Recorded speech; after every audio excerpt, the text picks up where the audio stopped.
Senhoras e senhores, pedimos que ocupem seus lugares, retornem ao auditório. A gente vai dar prosseguimento à atividade, passando para a mesa de diálogo número 6, que tem como tema a participação e controle social da política de transporte no Distrito Federal. Convidamos para compor a mesa o senhor Jean Lima, da Secretaria de Governo, que será também o nosso mediador. A senhora Lígia Maria Alves Pereira, Secretaria-Geral da Presidência da República. O senhor Marcelo Pomar, do blog tarifazero.org.br. A senhora Juliana Delama, Movimento Passe Livre do DF. E o senhor Lúcio Lima, Transporte Urbano do DF Trans.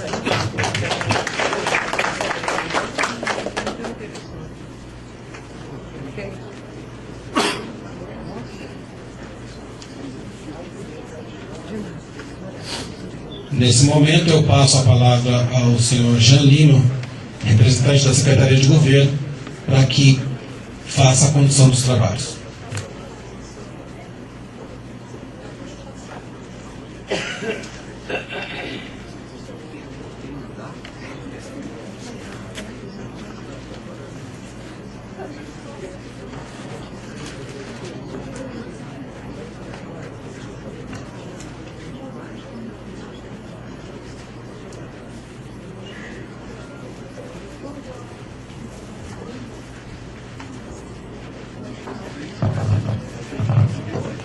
Boa tarde a todos e a todas. Tem início agora a última mesa desse seminário, com o objetivo da gente debater no eixo da mobilidade urbana e do transporte público a questão do controle social e da participação social. Dentro da Secretaria de Governo, a Coordenadoria de Articulação Intergovernamental tem a função de debater nas temáticas existentes no governo a questão da participação social, como a gente abrange os processos de participação social. Nisso, então, a gente tem instituído um comitê que tem dado e discutido as diretrizes das conferências para padronizar um modelo de conferência, um modelo de convocação, prazos e uma série de procedimentos. Recentemente o governador instituiu um decreto que institui um grupo de trabalho para definir as diretrizes dos conselhos, mandatos, composição, eleição interna, transparência e tal. Então a gente tem debatido também a questão da transparência de dados e informações, e a ideia dessa mesa é um pouco a gente discutir no eixo que foi debatido durante o seminário, que é a mobilidade urbana e transporte público, como a gente aprofunda a participação social e o controle social, pensando nos conselhos, pensando nas conferências, os meios tradicionais e não tradicionais de participação social. Então, esse é um pouco o objetivo aqui da mesa. Eu queria iniciar, então, essa mesa com o Marcelo Pomar, e o método vai ser o mesmo das mesas anteriores, 20 minutos para cada expositor, e ao final a gente vai fazer um debate, né, e depois cada participante tem 3 minutos para fazer intervenção. Na volta a gente retorna para a mesa e cada um tem 5 minutos para suas conclusões finais. Então, com a palavra, o Marcelo Pomar. Bom, boa tarde a todos e todas. Fiquei com a impressão que o auditório esvaziou em coisa de 5 minutos. Já está rolando um cafezinho do lado de fora. Mas vamos iniciar com as pessoas que estão aqui, que estão prestando atenção, que estão envolvidas com o tema. Em primeiro lugar, eu queria saudar a iniciativa, né, da atividade. Para quem vem de uma realidade um pouco distante da do DF, eu sou morador da cidade de Florianópolis, Santa Catarina, e chegando assim à primeira vista, eu fico muito satisfeito de ver que esse debate esteja acontecendo nesse nível, e com uma discussão que, a princípio, eu comecei a pegar os debates da parte da manhã. É uma discussão que para outras cidades parece às vezes utópica, né? A discussão da tarifa zero, a própria execução do passe livre estudantil da forma como ele é feito aqui no Distrito Federal desde 2011, com uma série de restrições, mas enfim, uma conquista objetiva. Então, eu saio daqui, de qualquer forma, estimulado pelo fato de que esse debate esteja acontecendo e com a mediação do GDF, né? Para fazer uma comparação rápida, Florianópolis vive uma situação de indefinição jurídica com relação à organização do transporte coletivo.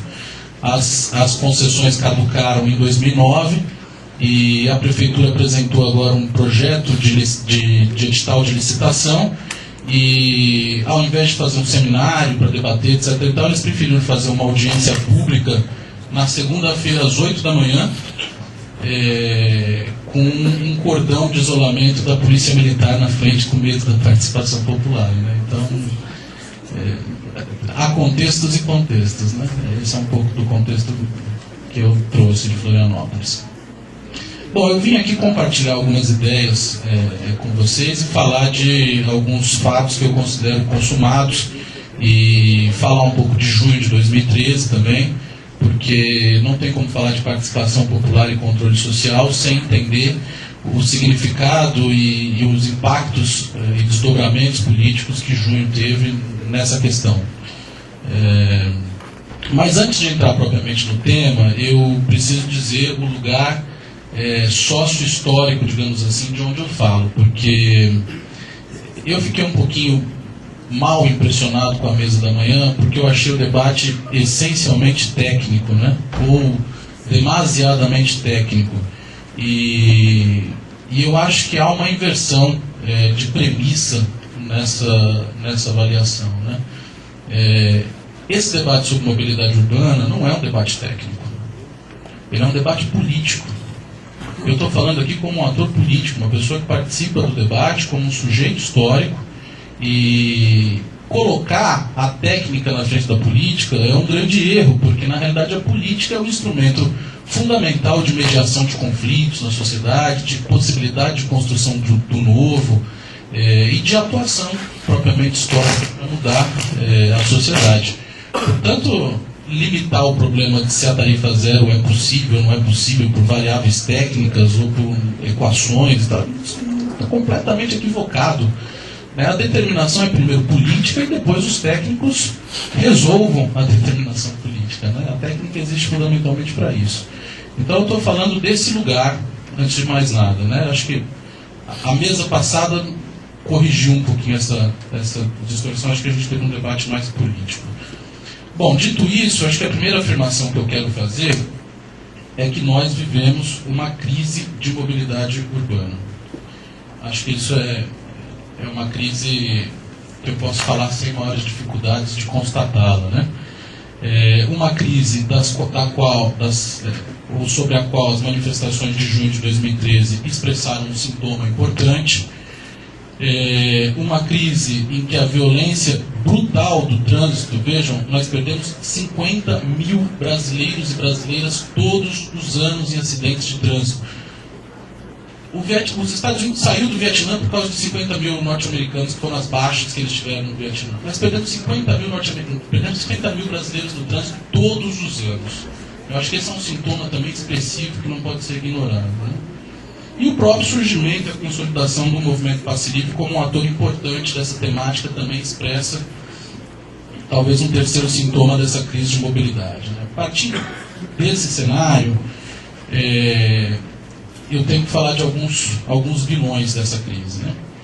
Acho que o primeiro, e não sei se alguém falou isso ontem, hoje certamente não falou, e aí eu me senti na necessidade de dizer isso, é o regime de concessão. O regime de concessão, que é esse entendimento equivocado do poder público, do poder municipal, do Estado, de transferir a responsabilidade, que inclusive está consagrada na Constituição Federal de 1988, sobre um segmento tão estratégico e importante para o funcionamento da cidade, transferir essa responsabilidade para que empresas privadas explorem isso como um negócio e simplesmente a organizem sob a base das leis do mercado para garantir um equilíbrio econômico-financeiro e o caixa dessas empresas. Isso isso é uma contradição muito grande, né, para uma sociedade que se pensa uma sociedade grande, que pensa no futuro, que quer construir um país pleno, desenvolvido, etc. E tal. Porque a gente sabe que as leis do mercado são, por natureza, excludentes. Né? Elas determinam que pode utilizar aquele produto quem puder pagar por ele. Né?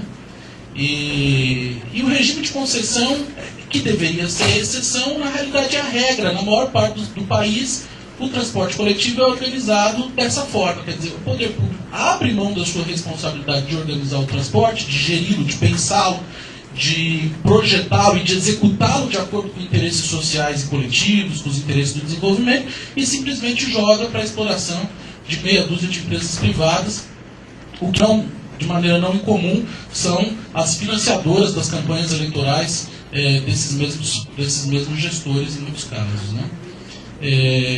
Então, acho que o regime de concessão, ele é, sim, um dos principais vilões do problema do acesso ao transporte coletivo e do problema da tarifa, da forma como ele está, da forma como ela está colocada hoje, né? E a gente sabe o peso, o significado da tarifa nas manifestações de junho de 2013, sobretudo nas primeiras 2 semanas antes delas ganharem a dimensão que ganharam. Um segundo vilão foi uma certa, para eu ser generoso aqui com o governo federal, foi uma certa suscetibilidade do governo federal ao lobby da indústria automobilística, que acabou fazendo com que esse governo gerasse uma política de incentivo ao transporte individual, de endividamento em larga escala, com financiamentos a perder de vista em 60, 72 vezes, o que fez, inclusive, que uma parte considerável da população brasileira hoje se encontra endividada,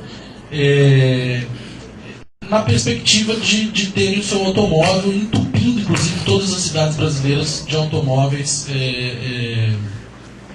que não possuem, inclusive essas cidades, não possuirão, em perspectiva, infraestrutura necessária para que esses automóveis circulem da maneira como as pessoas desejam. Né? E vocês, inclusive, têm uma cidade aqui que é uma autopista, né? Com todo respeito, eu olho Brasília, eu fico impressionado, mas não tem infraestrutura que dê suporte a essa quantidade de automóveis. Né? E eu acho que, pensando em larga escala, a representação dessa política em larga escala nos leva a uma reflexão simples. Né?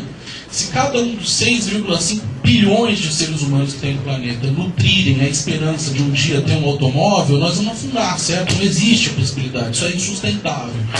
E no entanto, nós nutrimos essa esperança, inclusive, como uma questão de status. Né? O automóvel passa a ser não só incentivado na sua compra, do ponto de vista econômico, mas também do ponto de vista do que ele representa socialmente. Né?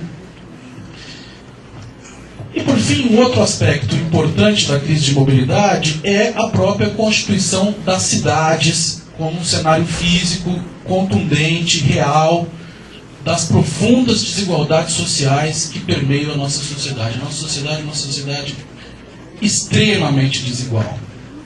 A despeito das conquistas econômicas que nós tivemos nos últimos anos e que são inegáveis, mas a gente não pode esquecer que o processo de urbanização brasileira é o processo da urbanização corporativa, como nos ensinou o professor Milton Santos, geógrafo, ou seja, a urbanização voltada aos interesses das grandes firmas, receptáculo, inclusive, devoradora dos investimentos públicos para os interesses privados, que acabou por constituir cidades espraiadas, cidades entremeadas entre espaços urbanizados e vazios, que são excepcionais, excelentes para a especulação imobiliária,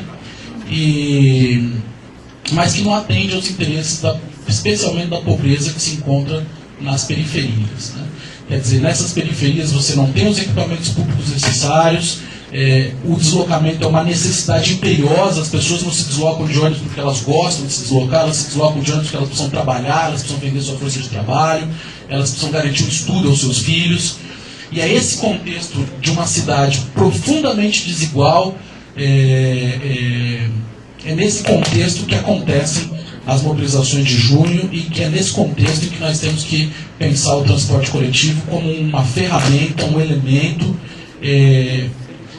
primário e transversal de acesso aos demais direitos. O transporte coletivo e a essência do conceito de mobilidade urbana que o movimento pacífico desenvolve é essa.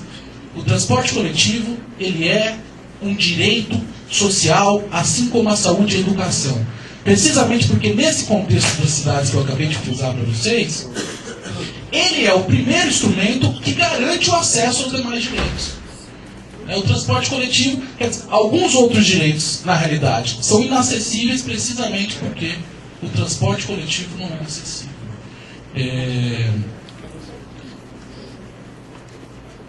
Nesse sentido, eu acho que é um trabalho importante, inclusive, que de alguma maneira que tem que ter o apoio do movimento Passe Livre do DF, que eu sei que está se mobilizando em torno disso, mas também dos gestores, das pessoas que estão aqui participando, que é o projeto de emenda constitucional 90 da deputada federal Luiza Erundina, que pretende incluir o transporte coletivo como um direito social no artigo 6º da Constituição, assim como a saúde e a educação, exatamente entendendo o transporte nessa perspectiva que eu acabei de falar. Bom, por fim, eu devo falar de junho de 2013. Dito essas coisas todas, eu preciso falar de junho de 2013. Porque, basicamente, é porque ocorreu junho de 2013 e o impacto político dessas mobilizações que eu estou aqui falando com algum interesse para vocês, certo? Porque, caso contrário, não seria o meu poder de convencimento, como deixou entender alguém na mesa passada aqui, que faria com que os gestores tivessem interesse em ouvir as propostas do movimento Passe Livre, por exemplo. Né? Na realidade, o que faz o movimento Passe Livre ter alguma proeminência, e o Bloco está ali fazendo como um parceiro do movimento, precisamente porque junho chacoalhou as estruturas políticas do Brasil e mudou a conjuntura política brasileira. Eu tive recentemente no Congresso Federal, coisa de umas 3 semanas atrás, participando de uma sessão geral para discutir a PEC 90, e a Luiza Erundina disse o seguinte, que o Congresso estava vivendo uma fúria legislativa. Ela estava impressionada, porque as pessoas estavam trabalhando segunda de manhã cedo até a noite, e num ritmo alucinante. Tá? Eu falei, bom, né? Muito bom. Porque eu acho que, de certa forma, fez chacoalhar todo mundo, né? Entender que a conjuntura não era exatamente aquela que nós estávamos avaliando até então. Né? E não é à toa. Se a gente for pensar na perspectiva histórica, esse movimento de junho de 2013 é o 4º principal movimento de massas dos últimos 40 anos no Brasil, certo? Nós tivemos em 1979 os movimentos grevistas do ABC, nós tivemos em 1984 o movimento de Direta Já, nós tivemos em 1992 o Fora Collor, e depois de um período aí de aparente inércia, nós tivemos o junho de 2013. Que ao contrário dessas outras manifestações que eu disse aqui há pouco,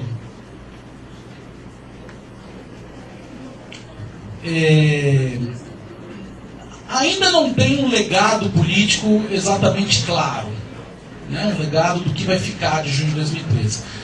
Esses outros eventos é mais fácil de identificar. Acho que as greves do ABC de 1978 e 79 tiveram como legado político a construção da Central Única dos Trabalhadores e do Partido dos Trabalhadores. Eu acho que isso foi um fato concreto. E acabaram engrossando o caldo do movimento das Diretas Já de 1984, que por sua vez deixaram como principal legado para a história o fim da ditadura militar, certo? O encerramento daquele ciclo específico do Brasil.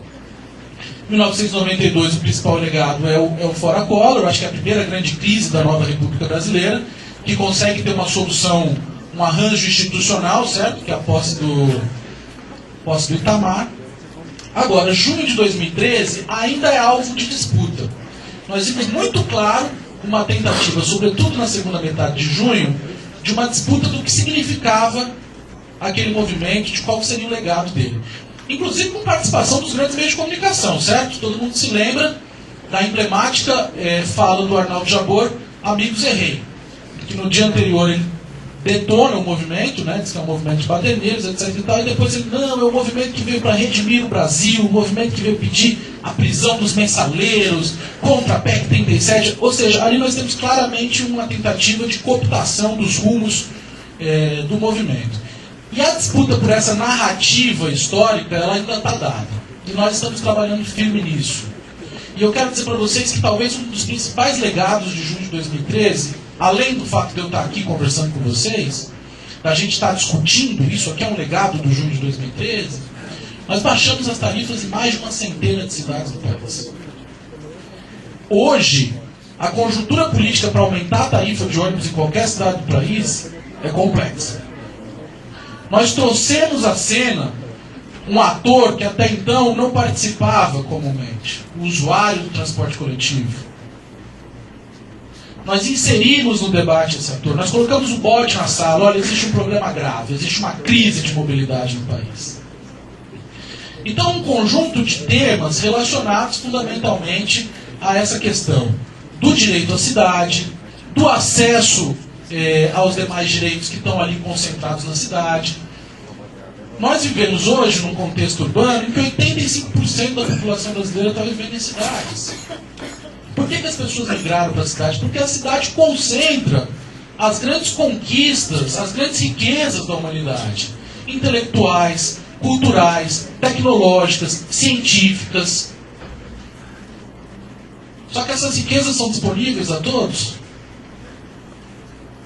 Essa é a questão essencial. A tarifa zero, nós estamos falando em criar ferramentas de democratização do acesso a essas conquistas e a essas riquezas. Sem criar ferramentas que resolvam o problema estrutural do acesso, nós vamos enfrentar mais e mais junhos. Muitos junhos virão. E é essa discussão que tem que ser feita. Quando eu me vejo alguém falando contra a tarifa zero porque apresenta uma equação, abra sua mente, amigo. Não é isso que está discutido.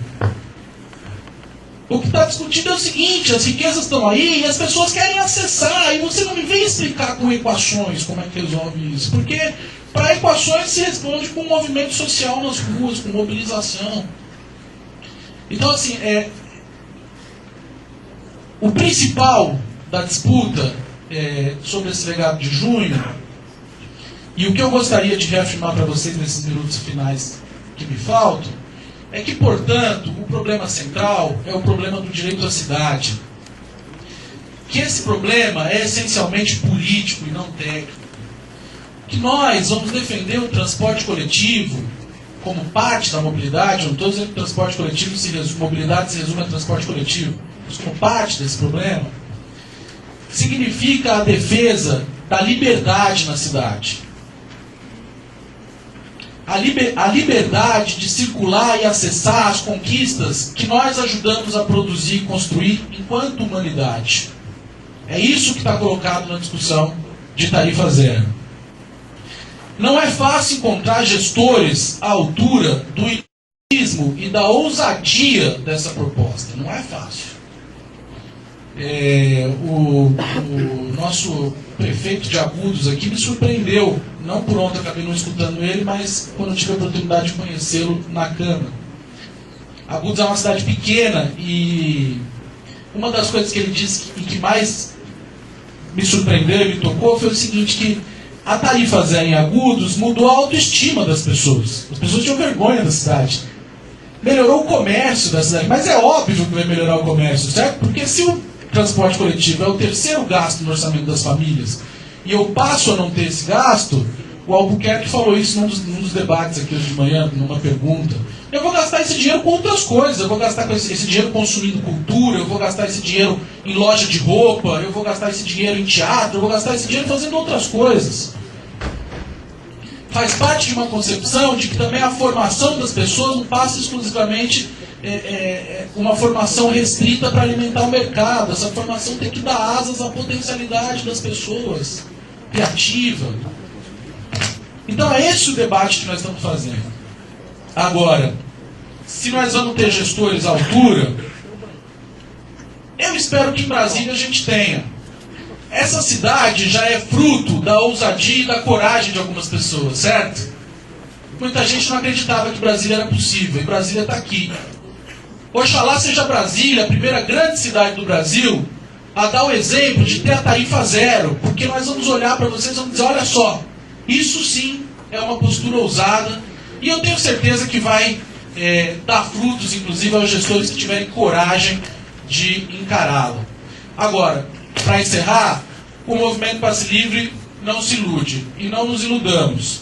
a única forma de mudar a correlação de forças política e de pressionar para que os gestores façam o que precisa ser feito é a mobilização popular, é o movimento de ruas. É isso que muda o país, é isso que muda a conjuntura política e é isso que faz os gestores se coçarem e trabalharem na perspectiva de construir as demandas que são realmente populares.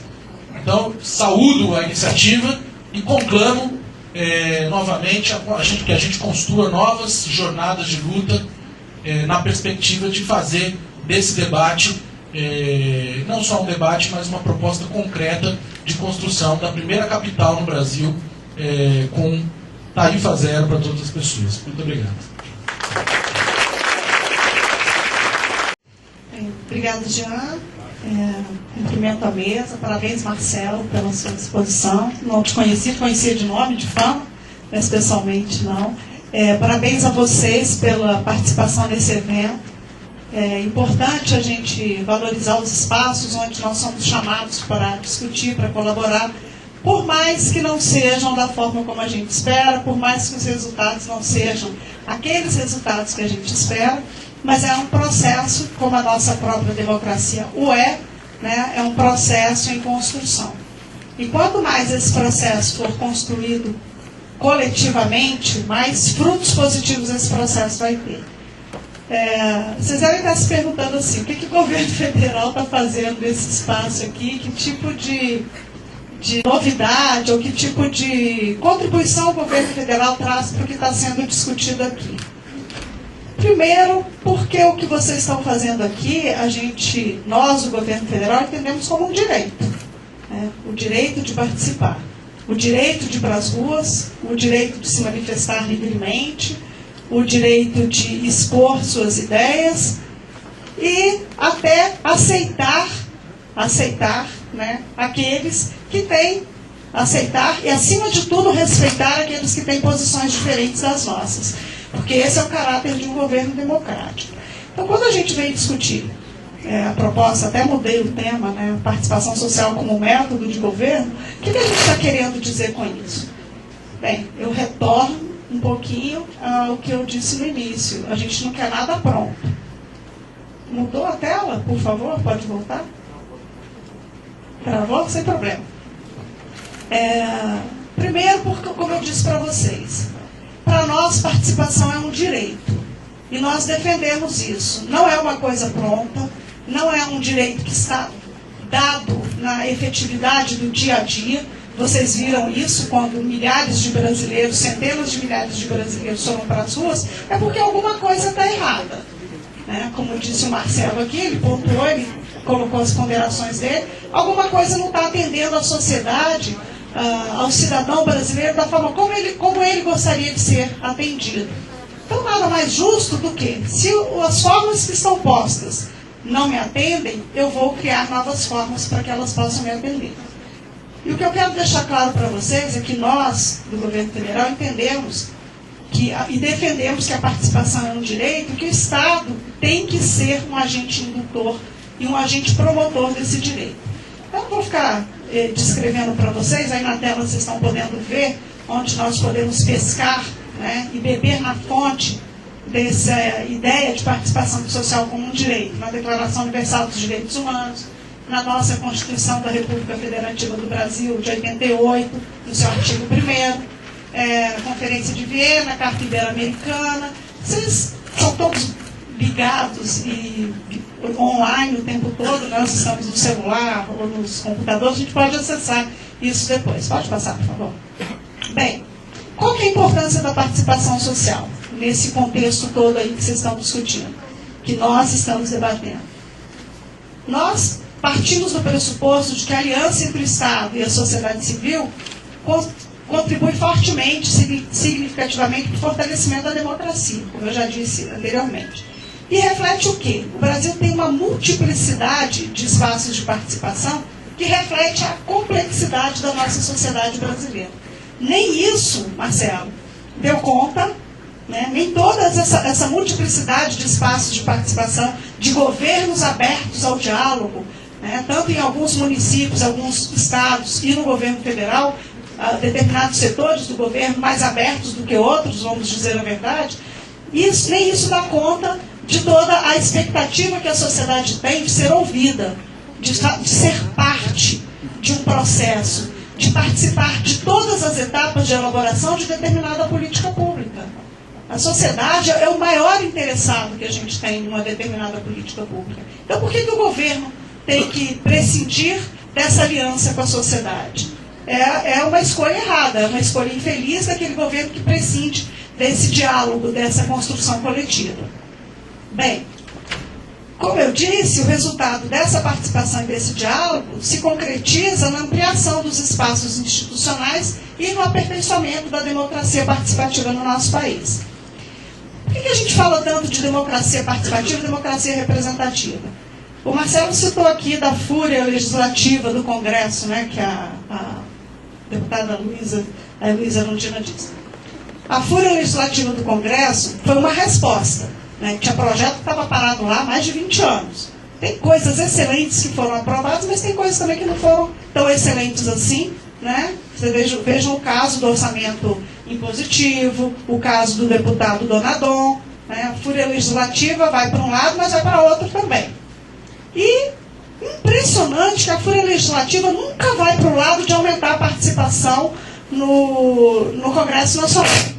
A fúria legislativa não passa por aí. Nós pretendemos casar com algumas ações, as ações da democracia participativa com as ações da democracia representativa. Qual que é o foco da democracia participativa? Todas as autorizações e decisões, elas se ancoram no conjunto dos cidadãos. Né? O cidadão tem o direito de opinar, o cidadão tem o direito de participar. Já a democracia representativa, o cidadão depende daquela pessoa em quem ele votou. Né? Daquela pessoa que ele escolheu ou não, né? Porque o poder executivo também é uma forma de democracia representativa, ele depende daquela pessoa em quem ele votou fazer valer os seus direitos. Mas ele acompanha o mandato daquela pessoa, mas às vezes a gente nem se lembra em quem a gente votou na última eleição. Então, esse casamento para nós, ele é muito caro e ele precisa ser feito. Eu estou trazendo para vocês algumas ações que o governo federal está fazendo e sempre as pessoas nos perguntam, mas e em relação ao legislativo? A gente não tem como impor, nem dentro do próprio conjunto do governo federal, porque eu sou da Secretaria-Geral da Presidência da República, que é o órgão responsável pela interlocução com a sociedade. É o órgão do governo que tem, né, nas suas atribuições, essa responsabilidade de fazer interlocução com a sociedade. O ministro Gilberto Carvalho gosta de falar que é o braço estendido do governo para a sociedade. E aí, a gente não tem como impor para o legislativo que eles trabalhem da mesma forma que a gente. Mas a gente pode procurar construir alguns consensos, algumas parcerias em relação a essa integração que é necessária. Bem, aqui a gente conhece algumas formas de participação que são as mais consolidadas, que são os conselhos, as conferências. A gente está no espaço de um conselho. O Brasil é considerado um dos países mais participativos do mundo, tendo em vista o número de conselheiros que ele tem. E é perfeito, gente? Todos esses espaços são perfeitos? Não. Mas o que a gente procura é aprimorar esses espaços de participação, fazer com que eles dialoguem entre si. Por exemplo, no âmbito do governo federal, a gente tem um ministério que chama 5 conferências que não dialogam entre elas. Ou seja, a gente, no nosso próprio quintal, a gente tem muito que aprimorar ainda. E é isso que a gente está buscando com essa proposta do que está aí na programação de vocês, do Sistema Nacional de Participação Social. Bem, quando eu falo de participação social como método de governo, o que a gente propõe é que seja também uma política de Estado. O que a gente quer com isso? De uma forma assim, bem romantizada, vamos pensar que todo cidadão tem o direito de participar da direção e das definições das políticas públicas do seu município, do seu estado e do seu país. Em todas as etapas, desde o momento em que ela começa a ser elaborada, ao momento em que ela é implantada e depois na fase de avaliação dela. E tem que ser feito de forma transparente com controle social. Tudo isso tem que ser. E aí, quando a gente fala de método de governo e política de Estado, a gente pretende que, independente da coloração partidária, já que a gente vive num regime presidencialista, que a gente precisa de pessoas que são eleitas, graças a Deus elas são eleitas diretamente pelo voto. A gente quer que, independente do partido que esteja à frente de uma prefeitura, de um governo de estado ou do governo federal, a população seja ouvida. Porque a gente vive numa democracia, vamos reforçar isso. A democracia é um bem muito caro.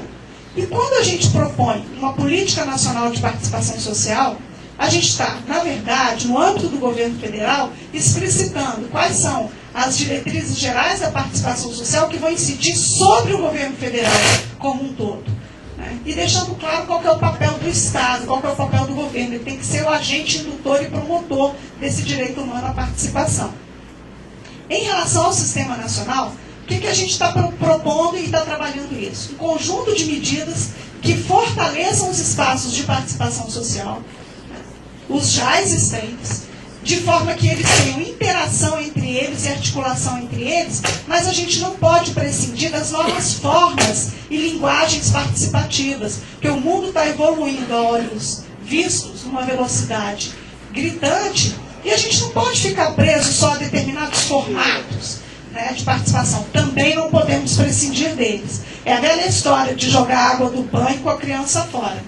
Né? A gente não pode passar uma borracha na história, porque a gente não pode falar que os movimentos sociais hoje não fazem mais parte de determinada, da história democrática desse país, porque eles fazem, eles vão continuar fazendo. Nós vamos continuar tendo cidadãos que vão querer se reunir em formas colegiadas para reivindicar coletivamente seus direitos, reivindicar coletivamente sua participação. E nós vamos continuar tendo também aquele cidadão que não quer participar, ele não quer se agregar ao determinado grupo, ele quer participar, mas como cidadão, e ele tem esse direito. Esse direito tem que estar assegurado para ele. E nisso nós estamos trabalhando também. Outra linha que a gente adotou nessa participação social como método de governo, é de que forma? Se a gente não pode, nós, Secretaria-Geral, impor para o conjunto do governo, mas a gente pode trabalhar a construção de consensos, porque essa política, esse sistema, eles vão ser, vai ter um decreto que vai ser assinado pela presidenta, então, para o âmbito do governo, ele vai ser lançado. Agora, é um decreto, é bom a gente deixar isso bem claro, não é um decreto que foi construído única e exclusivamente pela equipe da Secretaria-Geral. Isso já está em discussão no âmbito do governo e com o conjunto da sociedade há mais de 2 anos. Então, o que nós apresentamos, eu vou mostrar para vocês daqui a pouco, para a consulta pública, é fruto dessa construção coletiva. E a partir daí, nós vimos que ficava faltando uma ação nossa no âmbito federativo, de que forma a gente poderia despertar nos governos estaduais, e aí o GDF é parceiro, 24 horas, tempo integral dessa proposta de compromisso nacional pela participação, a gente resolveu trabalhar esse tema. Né? A gente precisa consolidar uma política, um sistema nacional de participação social, mas a gente não pode impor para os governos estaduais e para os municípios. Então, a gente vai trabalhar a parceria deles nesse processo. Então, também elaboramos uma minuta de um compromisso nacional pela participação social, que reflete, na verdade, um pacto por aquilo que eu falei antes, pela participação social como método de governo. E aí fomos atrás, né, chamamos, em abril desse ano, chamamos os secretários dos governos estaduais que trabalham com esse tema de participação social para uma segunda reunião. Ano passado a gente já tinha tido uma primeira reunião para entender como se davam os espaços de participação social em todos os estados, e apresentamos essa minuta para eles. Nesse processo, foi criado um grupo de trabalho que elaborou melhor essa minuta, e essa minuta foi apresentada para consulta pública no dia 18 de julho. Pode passar, por favor. Ficou em consulta pública a proposta, né, do decreto da Política Nacional de Participação Social, do dia 18 de julho, até o dia 6 de setembro agora. Pode passar. E também ficou em consulta pública a minuta desse compromisso nacional pela participação social. Impressionante como que...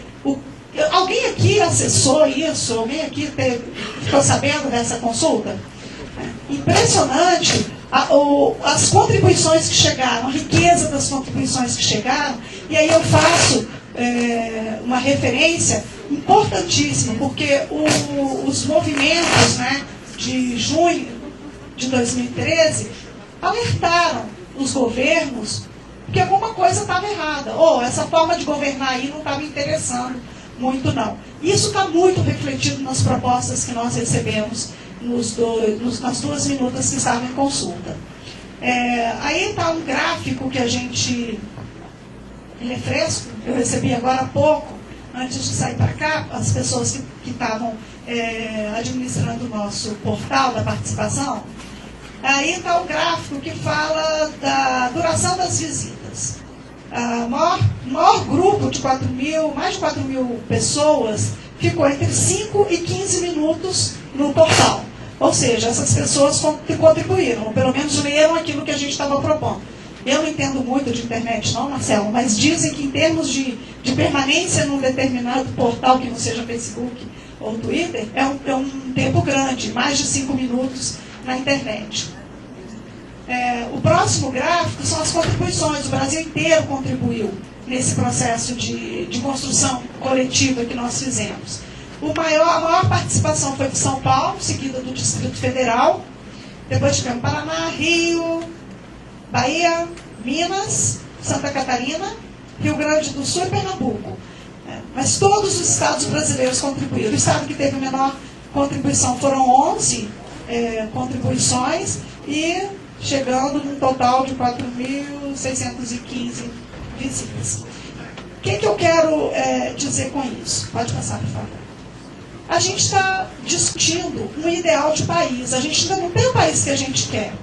Né? A gente não tem o país que a gente quer. Eu sempre fui do movimento estudantil, na minha época de estudante, na minha querida Ouro Preto. Eu sou mineira, graças a Deus. E depois participei do movimento pelas diretas, fui cara pintada na época de tirar o colo. Né? E eu valorizo muito os espaços de participação. Eu sou uma pessoa que bati palmas para a jornada de junho. Acho que o Brasil não estava dormindo. Tinha muita gente no Brasil que estava trabalhando pela melhoria nesse país. Mas o que me deixou muito feliz é uma coisa que eu ouvi num debate que teve no IPEA. Um senhor foi lá e falou: eu pensei que eu fosse morrer e eu nunca ia ver a juventude desse país indo para as ruas para poder protestar, para poder fazer valer os seus direitos, a sua vontade. E eu fiquei muito feliz com aquilo. Nós recebemos muito bem essa sacudida que se deu. Teve um foco em determinados momentos. Tem um professor da UFMG, o Leonardo Abritzer, ele fez um estudo do que era postado nos sites, nos momentos de pico dos movimentos. E assim, o que a gente pode depreender desse momento? Nós queremos mudar o Brasil. Isso é o grande recado que foi dado. A forma de governar não nos interessa, não nos atende, mas também não queremos voltar para o passado, de uma direita totalmente raivosa e ditatorial, que também não permite que a gente se manifeste, que a gente participe. Então, qual que é o ideal de Brasil que a gente tem? É uma questão que eu trago, e para esse fórum aqui que está discutindo, cada um de nós está pensando qual que é o nosso ideal de Brasil quando traz as propostas para esse espaço. Qual que é o nosso ideal de governo? A nossa democracia, ela é perfeita? Não, não é. Mas é o melhor que a gente tem até hoje. Se a gente, quem aí lembra das aulas de história, a Primavera dos Povos na Europa, em 1848, estava se propondo uma nova forma de governar. Hoje, a gente tem mais que valorizar a nossa democracia. Não tem nenhum questionamento nos movimentos se a gente está questionando a democracia, não. O que a gente está questionando, o que a gente está propondo com os movimentos da rua é de se valorizar cada vez mais os nossos espaços democráticos. Então, o nosso ideal de governo é um governo democrático. Essa é a leitura que eu faço. E qual é o nosso Brasil do futuro? Como que a gente pensa um Brasil do futuro? É um exercício que a gente precisa fazer. Nós que estamos no governo, não vamos ficar para sempre. E a sociedade. E eu defendo que cada vez mais essa união, governo e sociedade, ela tem que estar posta, ela tem que ser dada.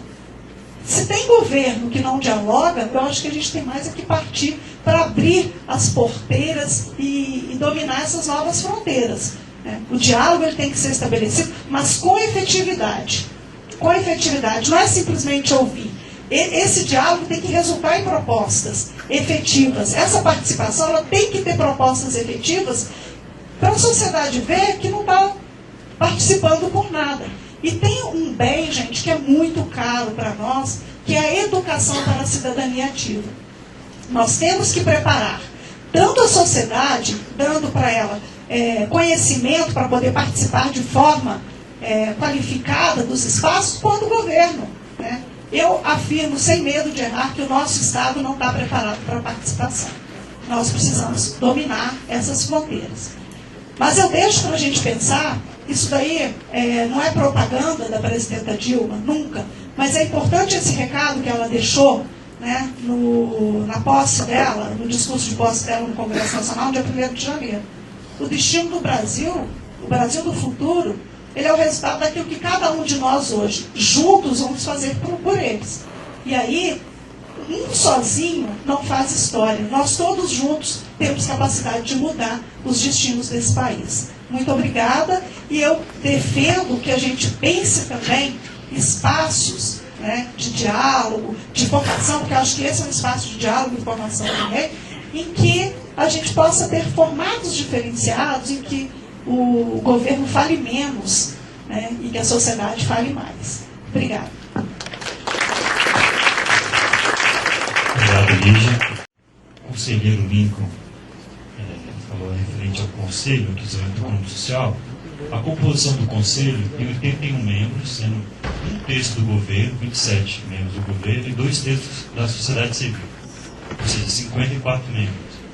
Sendo que são 15 empresários, 14 de movimentos sociais e 24 personalidades. Personalidades é o GOG, o Alto Fabiani, né, o José Geraldo, e tinham 25 com o conhecimento do nosso querido Jorge Ferreira, e aí ficamos com 53 membros da sociedade civil. Mas essa é a composição do conselho, né? Não é 40 empresários e 20 movimentos sociais. É 14 movimentos sociais, 15 empresários e 24 personalidades. Eu vou passar a palavra agora para Juliana, os 20 minutos, por favor, Juliana. Obrigada. Boa tarde. Eu queria trazer como pauta primeiro o tema ainda do transporte como direito, como principal pauta que mobilizou essas manifestações que aconteceram agora na jornada de junho e que tem mobilizado muita gente, inclusive o movimento Passe Livre é um sintoma disso, né? É um movimento social que se organiza a partir de problemas vistos nos transportes e que acontecem em vários lugares do país e que quando foi trazida essa pauta da tarifa zero, tomou para si como parte das reivindicações, por ser extremamente vinculado com aquilo que se percebia dentro da pauta dos transportes. Então, o transporte como direito, ele foi a principal coisa que trouxe as pessoas para a rua em São Paulo, não, primeiramente não em São Paulo, outras manifestações que aconteceram em Goiânia e que abaixaram essa tarifa, mas que inicialmente a pauta, a reivindicação não vem simplesmente do aumento da tarifa, vem da possibilidade das pessoas circularem por essa cidade, porque como já foi citado aqui algumas vezes, a cidade ela existe para quem pode circular por ela. E você vê, por exemplo, em algumas vitórias, que inclusive o movimento Passe Livre tem, que é o Passe Livre estudantil, ele em si já tem alguns problemas do próprio princípio, que é o direito à cidade daquele que é estudante. Aquele que é estudante tem direito à cidade, então tem direito de ir e vir por todos os lugares, inclusive jogar o videogame no CONIC, como foi colocado antes, que era uma coisa que não estava fora das coisas que poderiam ser contempladas por esse passe no momento em que ele foi idealizado, mas que agora, enfim, já tem as suas seus problemas, suas reivindicações desde que foi implementado, e isso já tem mais de 5 anos, né?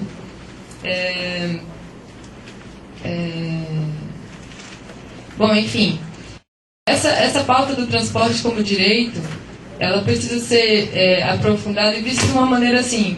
As pessoas, elas não têm que ter a responsabilidade do transporte dentro da cidade, ela é do governo, do sistema que gere aquela cidade, e não do indivíduo. O indivíduo não tem que se virar de qualquer maneira para chegar no trabalho de uma outra forma, x, y, z, mas não tem como eu chegar do meu trabalho até o outro, até o lugar onde eu estudo nesse tempo determinado, então eu vou ter que arrumar um carro para isso.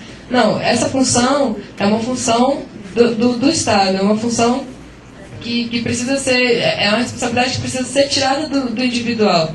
Um exemplo claro disso, que como esse paradigma de que o transporte é uma responsabilidade do indivíduo ainda é muito forte, foi um exemplo que foi dado pelo Lúcio Gregory numa outra palestra que ele deu, e que eu acho interessante trazer para cá, assim, como por exemplo, quando existe greve do transporte coletivo nas cidades, muita gente, o que acontece? Muita gente, em vez de voltar para casa e falar, não tem transporte, eu não vou poder ir, se vira, dá um jeito, amontoa nos ônibus que ainda tem, ou arruma caronas coletivas, ou transportes outros, piratas que sejam, dá um jeito de vir para o trabalho, porque senão quem vai ser penalizado é ele, que não foi para o trabalho por causa de uma greve dos transportes. E essa revolta, a revolta provocada na pessoa que sofreu todo o problema, demorou mais para chegar no trabalho, teve vários problemas X para conseguir realizar o que precisava realizar no seu dia a dia, é voltada para o transporte. E não para aqueles que deviam gerir o transporte como... Não essa mudança de paradigma que diz que o transporte tem que ser resultado de uma administração em que possibilita o acesso das pessoas a todos os lugares. E de todas as pessoas, como meio de democratização da cidade em si.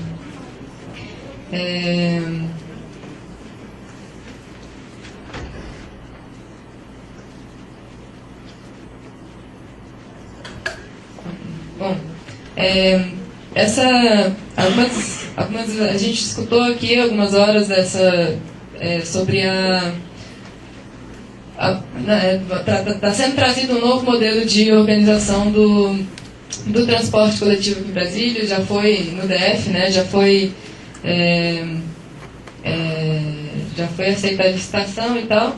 E ainda assim, nessa licitação, a gente percebe vários problemas que são, inclusive, o gerenciamento dessas propostas por empresários. E que, enfim, não é porque a gente duvida que esses problemas sejam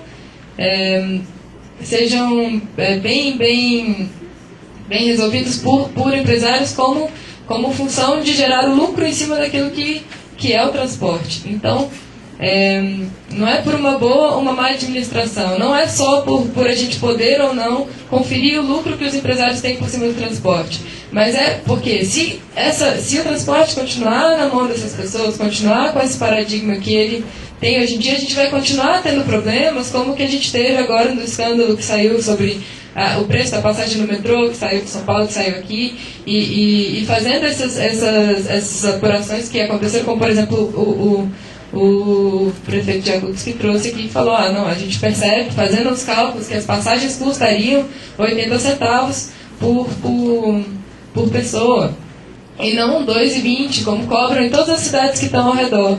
Sim, isso é um problema, e não é o fato de custar 80 centavos, então vamos agora fazer assim, todo mundo paga 80 centavos a passagem, pronto, fica justo. Não, porque isso, a própria necessidade de pagar essa passagem gerará outros problemas como esse, que é o de custo sobre o transporte, de lucro. Enfim, e aí, assim, essa história do valor, do custo do transporte, eu escutei aqui várias vezes ainda nesses diálogos, né, aqui, que não, a gente está fazendo apurações técnicas, né, o pessoal enfim, do DEFTRANS trouxeram algumas coisas, várias pautas bem claras de que estão sendo feitas pesquisas, de como pode ser aplicado, enfim, técnica para que a política seja efetivada, como o Marcelo Pomar trouxe. E ainda assim, dentro dessas técnicas, a gente vê que algumas falas passam pela parte, não, a gente vai estar pesquisando como é que vai fazer para poder pagar essas passagens. Depois a gente vê se vai custar uns 50, se vai custar 2,20, se vai custar 80 centavos. Não é isso. A primeira coisa que deve ser entendida e que foi trazida nessas manifestações e que as pessoas já entendem que precisa ser entendida dentro do órgão do governo é que o transporte precisa ser gratuito e público, realmente público, porque hoje ele é coletivo, mas ele não é público, né?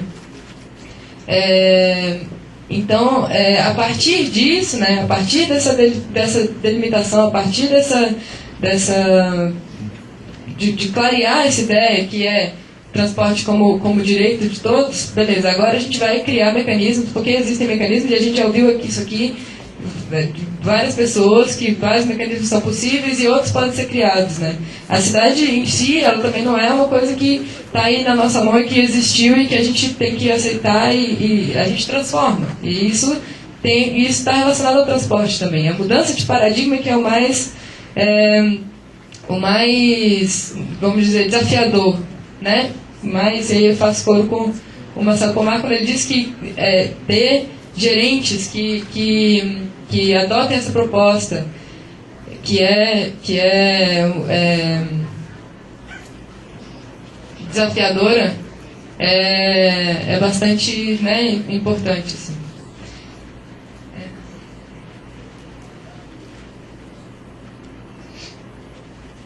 Eu tenho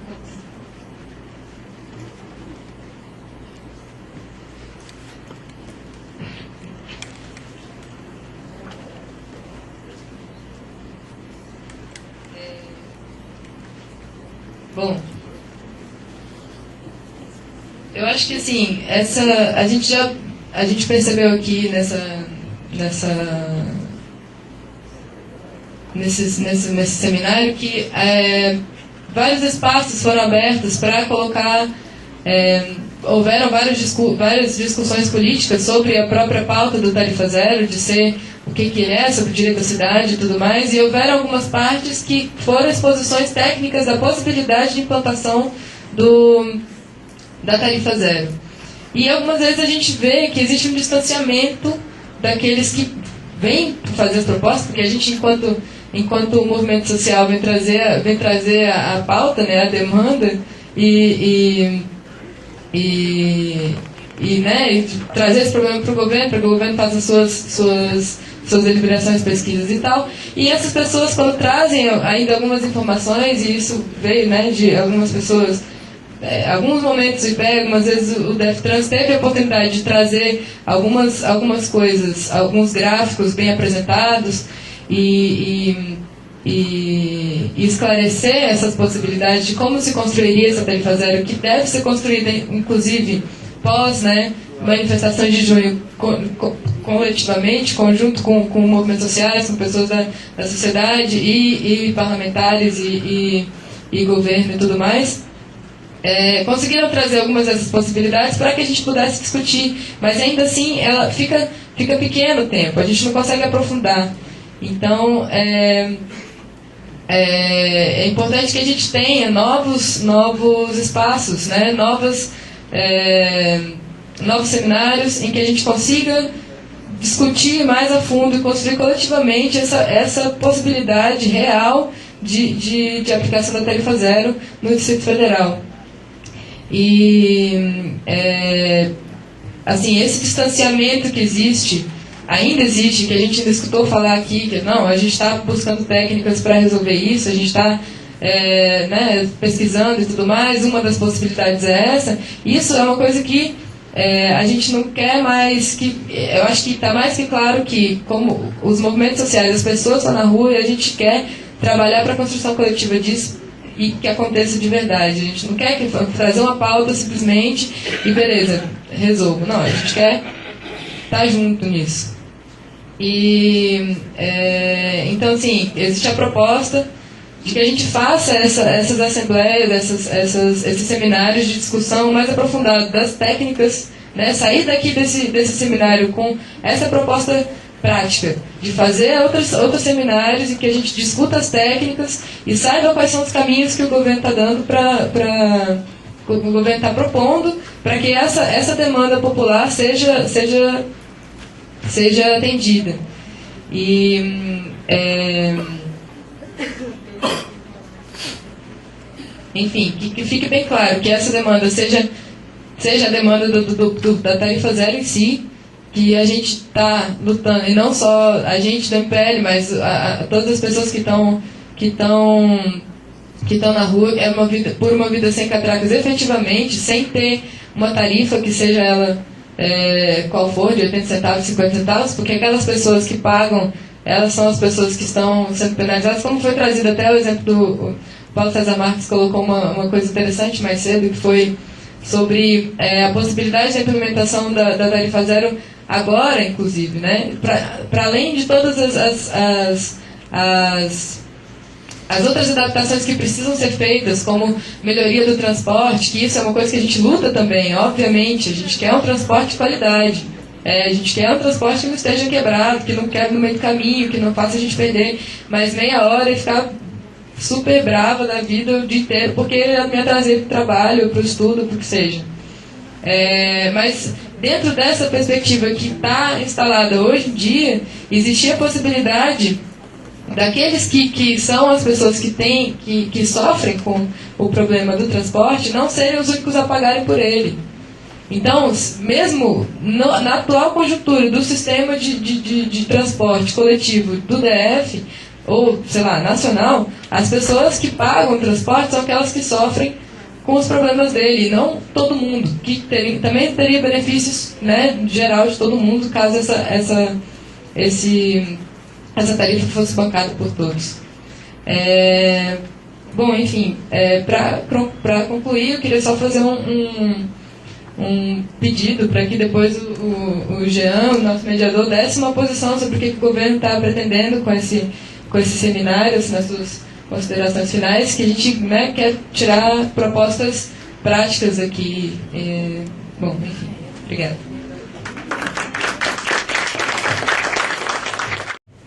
Boa tarde a todos. Queria cumprimentar o Jean e mais membros da mesa, cumprimentar a todos vocês.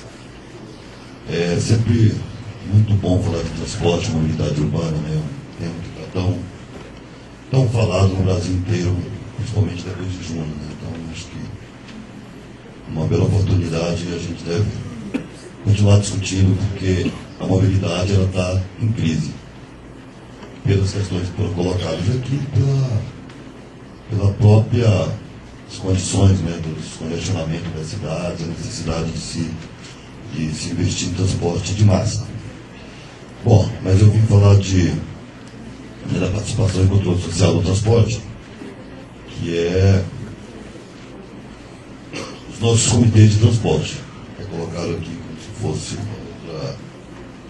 o Conselho de Transporte, né, que na verdade nós temos o Conselho na Secretaria de Transporte, mas no DEFTRAN nós temos os comitês de transporte. É uma ferramenta importante que nós temos aí para garantir a participação popular e garantir aí minimamente uma discussão com a sociedade civil organizada para que a gente tenha um transporte de qualidade. Pode pensar. Bom, os comitês de transporte, né, são mecanismos de participação e controle social do transporte público. Por meio dele, a sociedade civil acompanha, reivindica, critica e dá sugestões de melhoria no transporte público. Se reúne com frequência, a maioria das reuniões acontece uma vez por mês, de forma individual em cada cidade satélite. Então, cada cidade satélite tem lá o seu comitê de transporte e a grande maioria As reuniões acontecem mensalmente. Quem está passando aí? Vamos lá. Foram criadas através da Lei 239, né, 92, portanto, há mais de 20 anos. Ficou um período desativado, e aí até, às vezes, até por interesse ou por desinteresse de alguns governantes anteriores, que não gostavam de discutir com a sociedade, esses comitês foram desativados, simplesmente não foram estimulados a estar em funcionamento. E aí, na medida que os comitês eles foram se definhando, o transporte de Brasília também foi se definhando. Então, no seu artigo 30 dessa lei, é bem claro, né, são criados os comitês de transporte coletivo em cada região administrativa do DF, compostos por até 14 membros, né, escolhidos pelas entidades representativas das respectivas regiões, com o objetivo de discutir e oferecer sugestões para as questões envolvendo o transporte público e passageiro. Então, aí é que vem a participação, né? Quem são as entidades representativas, né? Você vê que aí tem sindicato, tem associação comercial, tem estudante, tem deficientes, tem empresa de transporte, tem a administração, tem produtores rurais, tem os idosos, enfim. Até 14 membros, então vocês verem que é uma participação bem ampla, bem representativa e que representa de fato a sociedade ou aqueles que precisam de transporte de qualidade, né? Hoje nós temos 24 cidades satélites com o comitê em funcionamento. Quando do início da nossa gestão nós estimulamos e conversamos com cada administrador regional. Estou vendo aqui a nossa colega Socorro, né, administradora da estrutural, né, que reivindica bastante onde o comitê de transporte está em funcionamento. Então, quase na totalidade das cidades satélites nós temos os comitês em funcionamento, portanto 24, e como eu disse agora há pouco, as reuniões acontecem mensalmente, às vezes com a participação do representante do DEFTRANS, embora não haja a necessidade, porque o modus operandi do comitê é apenas onde a comunidade se reúne, né, as representatividades se reúnem sob a presidência do administrador regional, é feito as reivindicações, as sugestões, as críticas, e é posto no papel, feito uma ata e enviado para o DEFTRANS, ou para a Secretaria de Transporte, dependendo da demanda, para que os órgãos tomem as devidas providências. Mas a gente faz questão de participar. Nós temos um departamento, ou uma seção institucional, que faz a relação institucional dentro do DEFTRANS, onde essas pessoas, ou esses colegas participam ativamente das reuniões, sendo cada pessoa responsável por uma reunião administrativa, que faz essa interlocução também com os comitês de transporte para melhorar ou para ajudar no seu funcionamento de alguma sugestão e que até que as demandas cheguem de forma mais rápida no nosso órgão. As principais demandas solicitadas hoje, e aí depois eu vou falar um pouco sobre essa questão das demandas, porque às vezes você cria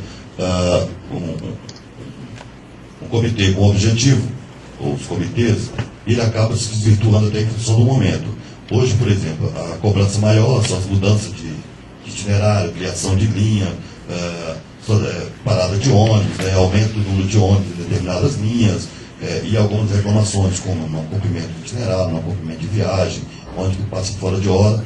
Então, basicamente, essas são as principais reclamações que chegam hoje dos comitês de transporte no nosso órgão. Bom, a importância, né, já coloquei agora há pouco, né, da participação popular, do controle, da necessidade da comunidade estar participando. A gente acredita que é muito importante. Nós estimulamos, criamos, e hoje, em 24 cidades satélites, ou seja, quase 100% das cidades satélites, tem um comitê, nós queremos que esses comitês estejam cada vez mais organizados para que as pessoas possam contribuir para a melhoria do nosso transporte. Bom, eu vou apenas me permitir fazer mais alguns comentários. Que os comitês, eles foram criados, portanto, há mais de 20 anos, e eles deveriam cumprir outro papel. Talvez não deixar que o transporte coletivo do Distrito Federal chegasse onde chegou.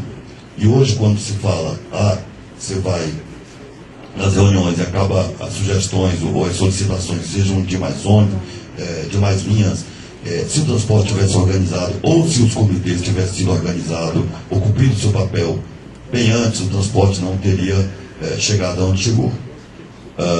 Os nossos governantes anteriores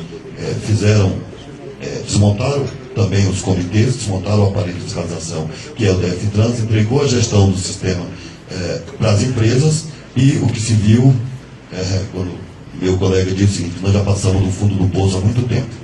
Né?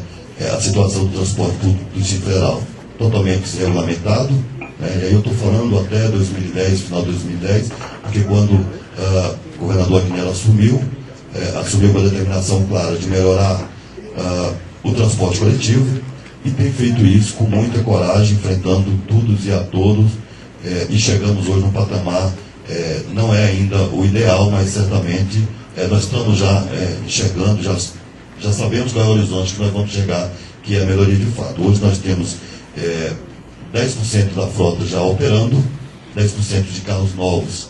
E aí, quando eu falo de carro novo, estou falando não apenas do equipamento novo. Isso é apenas parte da solução para que nós tenhamos um transporte de qualidade. Mas são ônibus licitados, são ônibus com contrato, com regras claras, com equipamentos embarcados que vai permitir uma fiscalização melhor do nosso órgão, enfim. É toda uma mudança de cultura com relação ao transporte, não apenas trocando o ônibus. Porque quando você troca o ônibus, a única coisa que acontece diferente do outro é que o novo quebra menos.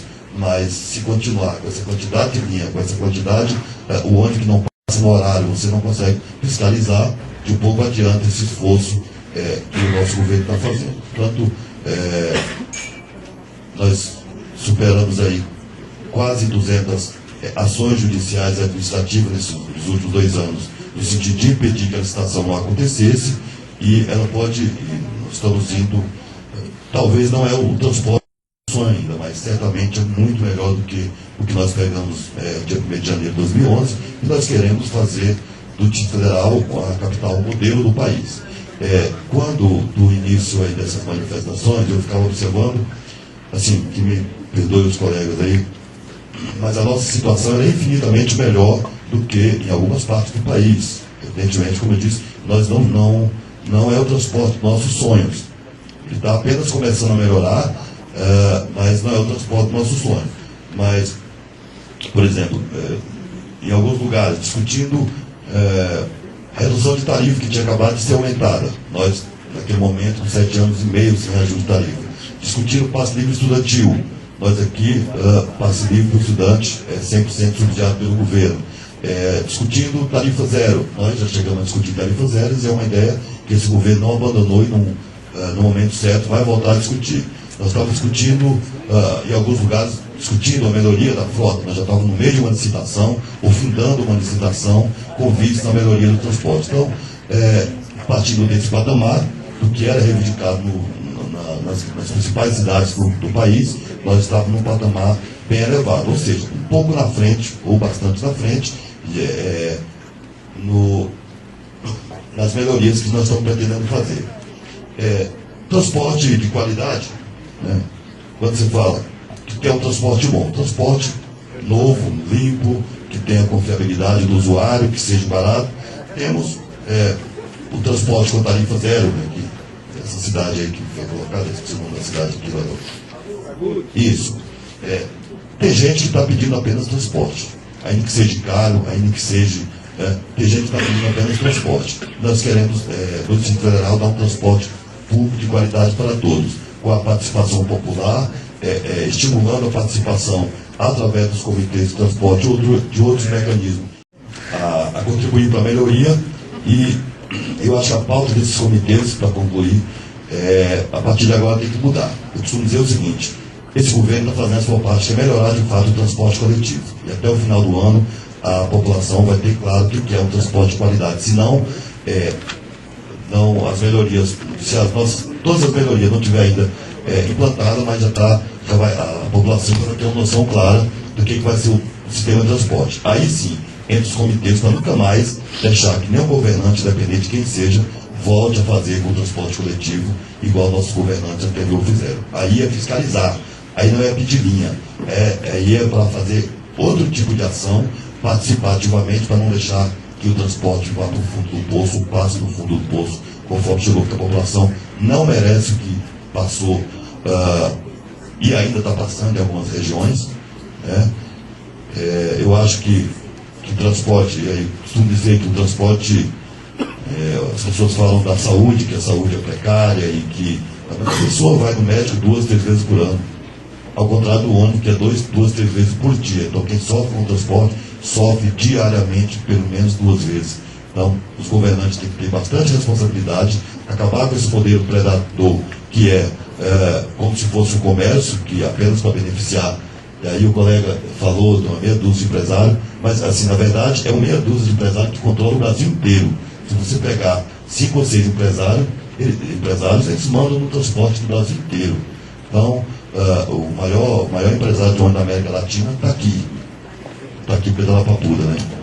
Mas é próximo daqui. Mas eu falo daqui em Brasília, e assim, colocaram, viram nos ônibus o transporte coletivo não como um serviço para a população, não como uma atividade que beneficia a população, mas como um negócio bom, lucrativo para ganhar dinheiro, comprar outras empresas, comprar empresas aéreas e a população que fique aí sofrendo. Então, eu acho que a responsabilidade dos governantes tem que ser estimular a participação social e, pelo menos nesse governo, a gente tem feito isso com muita responsabilidade, queremos estimular ainda mais e melhorar o transporte e manter esse patamar de excelência, que é isso que a população merece.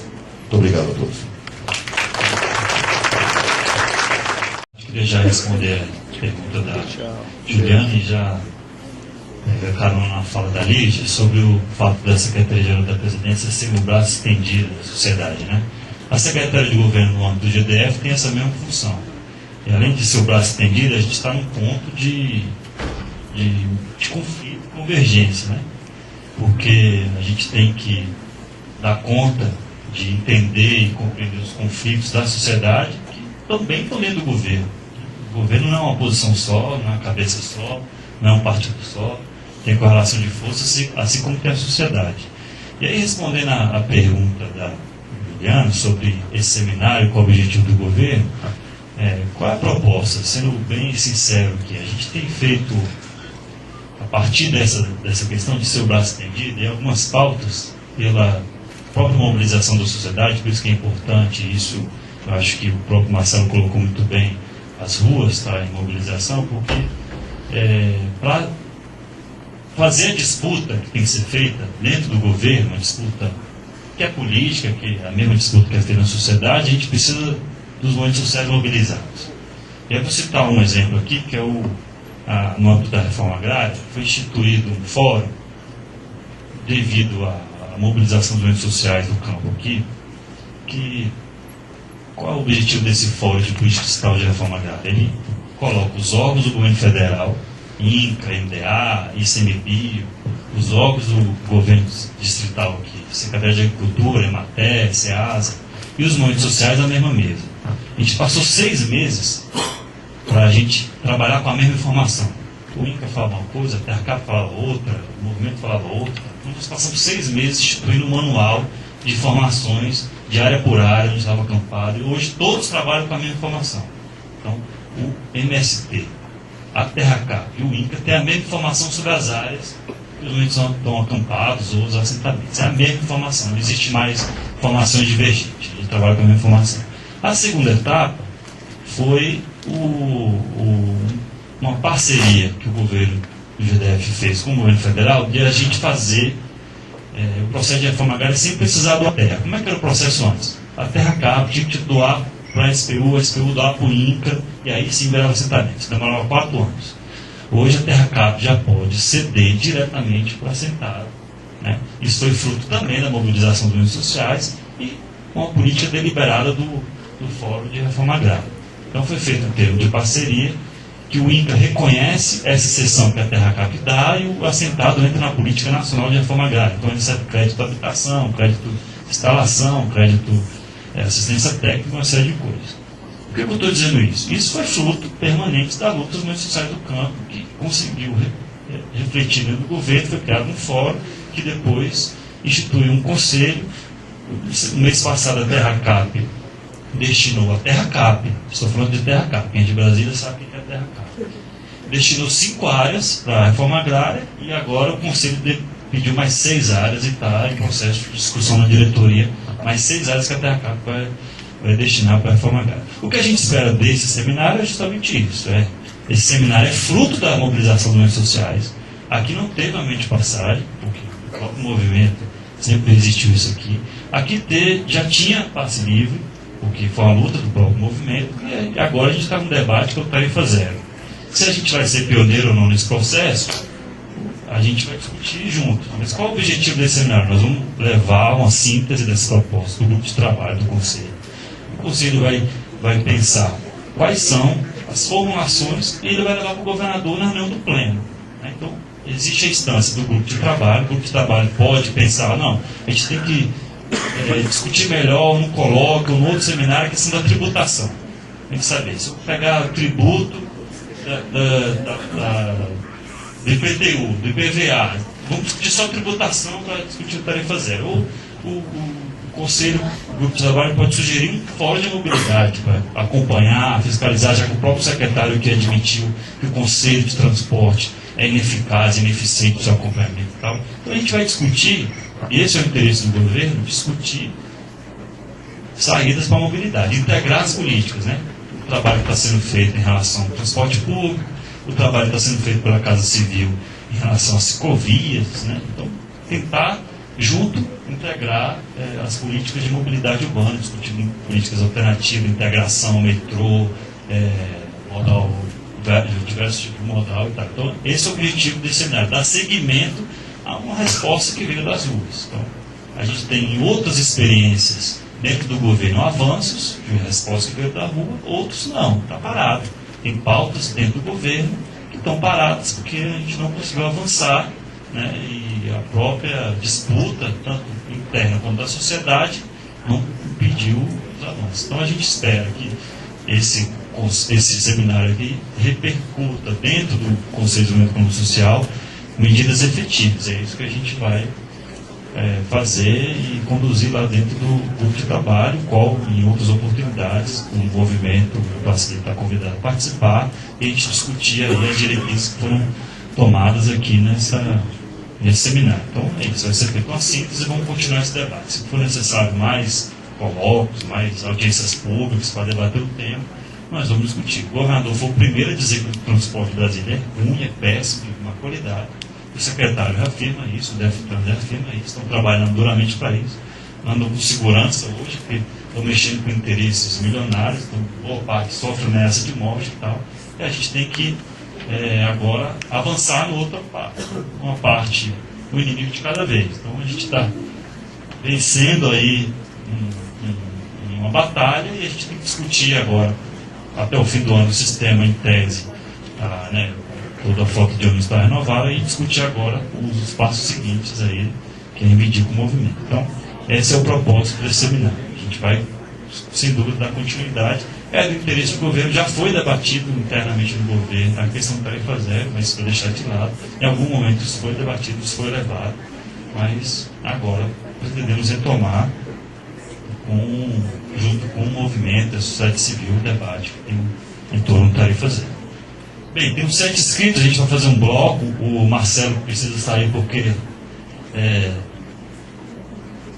então, se quiserem dirigir para o Marcelo, porque ele está com o horário bem em cima do ponto do voo, e aí a gente vai fazer então 7 inscrições, vamos fazer rápido, seguido, sem blocos, são 7 inscritos.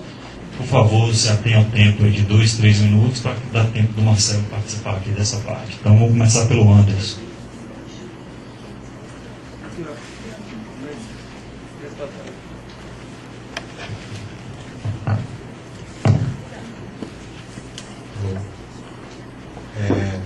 As perguntas para o representante do DEFTRANS. Eu vi que tem algumas RAs grandes até que não tem comitê. A primeira pergunta é por que essas RAs não tem comitê ainda? Outra pergunta como que é o processo para a constituição desses comitês e como que eles são formalizados? inscritos no sistema de FTrans e se eles funcionam de fato, se o que eles colocam é levado em consideração ou se é só mais um canal de diálogo que não faz de conta, né? Assim, eu já liguei várias vezes para a ouvidoria, entrei em contato com o DFTrans para reclamar de itinerário, de horário, de períodos que eu fiquei mais de uma hora esperando por ônibus e não tive resposta para esses questionamentos muitas vezes. Então eu queria saber se esse espaço funciona de fato ou se é só um espaço que foi criado para a sociedade sentir um certo conforto, mas que no final das contas não tem eficiência. Acho que seria isso. Obrigado, Marcelo. Agora o professor Paulo César Marques. Vou tentar ser bem rápido e direto aqui para... embora a minha pergunta não seja para o Marcelo, mas seria bom que ele ouvisse também como é que... a minha pergunta é como é que as pessoas vão se posicionar. Eu acho que, concordando com o Marcelo, eu acho que o legado de junho de 2013 está em disputa. Né? Mas se a gente consegue sintetizar, o clamor foi por urgência. Né? A mensagem de junho é a urgência do drama da vida nas cidades, materializada no drama da juventude em termos de mobilidade. Né? Isso tem várias outras agendas aí, mas eu acho que disso aí ninguém tem dúvida. Né? Então a urgência é um ponto importante. Eu sugiro que, como decorrência dessa iniciativa, que eu já me congratulei aqui com os promotores e tal, acho que é importante, mas eu sugiro que o governo se comprometa com prazos em relação a pelo menos 3 pontos que foram amplamente debatidos aqui, que foram amplamente discutidos aqui. Um é o modelo tarifário. Né? O governo precisa, eu acho, apresentar qual é o modelo tarifário que ele vai defender. Convocou, né, chamou essa atividade aqui, pautado pela demanda da tarifa zero. Eu acho que tem que discutir tarifa zero e tem que discutir, como eu falei de manhã, né, como é que faz para implementar. Né? A decisão é implementar. Pode até chegar no final, o trabalhador não deu, aí é outra história. Mas não dá para ficar discutindo qual é a viabilidade, é possível ou não. Queremos fazer. Essa é a decisão política do governo. Como é que vai fazer? Quais são os meios para fazer isso ser viabilizado? Esse é o primeiro ponto da agenda. O segundo ponto, o plano de mobilidade, que é uma demanda legal, né? Está previsto na Lei 2.587, está na hora de fazer a revisão do tal PDTU que a gente já criticou aqui, né? Que de plano tem muito pouco, o PDTU. Então, o plano de mobilidade, como é que ele vai ser construído, em vez de ser como foi o PDTU, a partir de consultorias contratadas e depois uma peça legislativa que apenas diz que o plano é aquele conjunto de documentos das consultorias, como é que ele vai ser construído a partir da participação popular, principalmente. E o terceiro diz respeito à própria participação popular, que é a constituição do Conselho de Mobilidade do Distrito Federal, que não tem superposição com os comitês de transporte, os comitês de mobilidade que o DFTrans está trabalhando. Esses comitês têm um papel que é importante e tal, mas eles não são estratégicos. A gente precisa de um comitê, de um conselho estratégico com poder, né, empoderado pelo governo e tal, e que tenha uma ampla participação da sociedade, no espírito do que diz a Lei 2.587. Então, eu acho que esses três pontos o governo poderia se comprometer já, não digo hoje, aqui agora, o Jean dizer o que é, mas como decorrência imediata desse seminário aqui, se comprometer com essa agenda, com que prazos o governo vai apresentar propostas concretas para trazer suas posições e os mecanismos de decisão sobre esses 3 pontos. Obrigado. Obrigado, professor. Paulo Alexandre.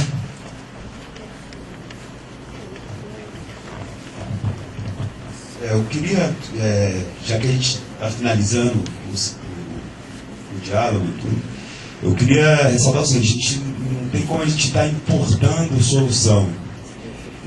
Eu acho que o debate mesmo da tarifação e do tarifa zero hoje é viável na realidade que a gente tem no Brasil. Se os outros países têm um déficit, a tarifa não chega nem a suprir 30% do que é o custo da operação, aqui no Brasil não é essa a realidade. Então, eu acho que o governo realmente tem que centrar na nossa realidade e ver se hoje a gente consegue a implementação. Eu falo isso porque, na minha parte, é muito interessante do que eu trabalho, né? A proposta da Tarifa Zero, automaticamente a gente já consegue uma taxação dos carros. Então isso, você já tem uma justificativa. Estou dando Tarifa Zero e estamos taxando os carros. E no meu ver, os carros são, no subterrâneo, é melhor ainda, né? Os carros escondidos lá no subterrâneo, em parceria público-privada, para mim é melhor ainda, desde que a gente ocupe as áreas superiores com outras atividades para a população, né? Então, eu acho que isso é uma solução que a gente poderia pensar mesmo, refletir muito internamente no governo, da viabilidade de hoje. Eu falo muito da importação, que às vezes é muito criticada a nossa ciclovia, e por ela não estar na via e tal, e a gente tem uma realidade de temperatura totalmente diferente que foi feito lá fora. Então, a gente coloca uma ciclovia sombreada, um pouco mais recuada, e que a temperatura poderia ser uma restrição para quem quisesse usar no dia a dia, né? Então, eu acho que a gente tem que ter esse cuidado. E a partir do momento que a nossa infraestrutura começa a se tornar cada vez mais cara, e aí eu tenho ainda não conheço muito para a questão da lei, se a lei transformando no direito não consegue engessar a gente de uma maneira que a gente cria uma infraestrutura muito mais cara, e a partir do momento que começa a ficar realmente inviável o Estado arcar com aquilo, porque já estamos com linhas de trens e uns equipamentos bem melhores, bem mais caros, né? Então hoje, na realidade, é possível, mas na frente a gente precisa ter um pouco isso, essa maturidade para saber se quanto mais evoluir esse sistema, mais caro vai ficar, e aí a gente começa a inviabilizar mesmo o custeio total pelo Estado. Eu falo isso também porque às vezes as pessoas me veem com a questão seguinte: a gente tem que colocar trilho do Gama pro metrô do Gama para Brasília. Eu acho isso uma bobagem tremenda, é como se quisesse importar alguma coisa que funciona bem nas cidades de lá, né? E essa é a minha preocupação. A gente tem uma ciclovia sombreada com interferência a cada 500 metros, não são esquinas de 100 metros, né? Então, esse balanço que a gente tem que tomar cuidado e tem que refletir mesmo. Acho que vai demorar um pouco, a gente tem que puxar o tema mais vezes, e eu concordo com o encaminhamento do Paulo César sobre o conselho mesmo, de acessibilidade e mobilidade. Acho que a acessibilidade também está muito maltratada na cidade, e esse conselho acho que é uma boa definição para a gente. Obrigado, Alexandre. Hugo. Boa tarde. Então, você falou muito sobre os conselhos, né? E eu acho assim que quem conhece os conselhos sabe que a maior parte deles são, na verdade, um grande arremedo de democracia, assim, né? Que eles não funcionam, que são formas de você, gente cooptada, forma de atrasar a discussão. Por exemplo, aqui se chega com uma proposta concreta de implementar a Tarifa Zero, e o que se faz é criar um conselho. Sempre a alternativa do governo é criar um conselho. E de fato eles não têm esse poder de decisão que se acha que tem, né? Porque lá dentro se decide alguma coisa e se encaminha para uma instância que tem mais poder do que o conselho. Então isso daí é bem complicado.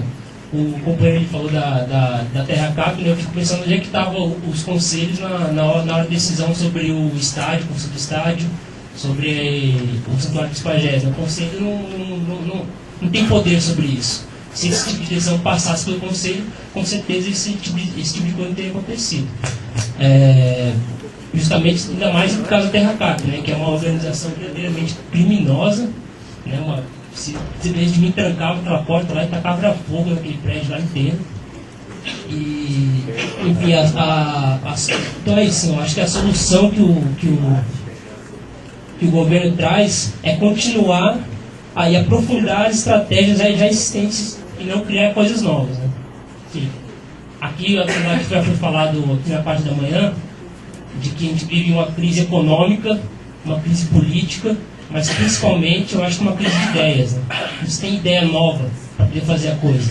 Aí, na hora que se chega com uma pauta concreta, com algo a ser efetivado imediatamente, o Estado vem com essa estratégia política de desvirtuar a questão e de criar um conselho que, assim, quem sabe, quem conhece o conselho, como eles atuam, sabe que esse daí é uma grande, do meu ponto de vista, uma grande picaretagem, assim. Obrigado, Hugo. Thalita.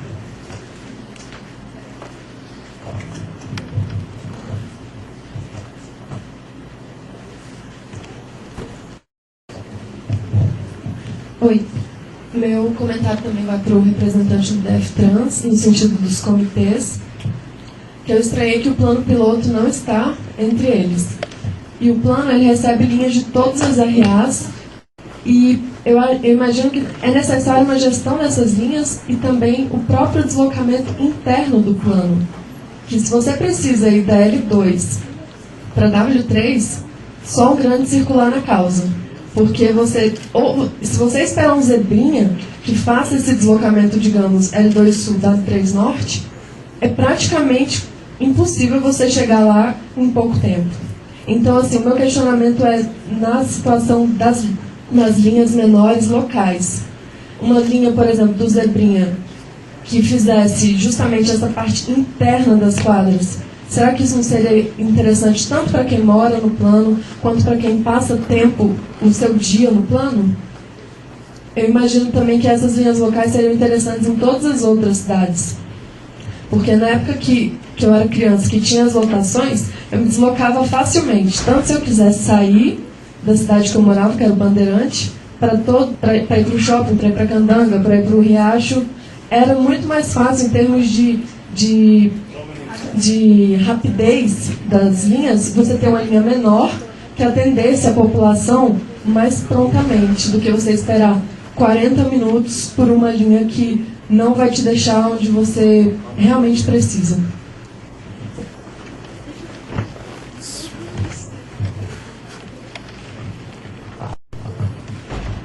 Obrigado, Thalita, Paik.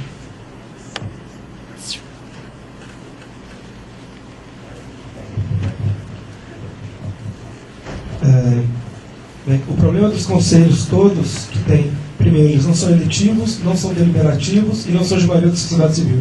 Os comitês do DFTrans são exatamente assim, presididos pelo DFTrans, inclusive.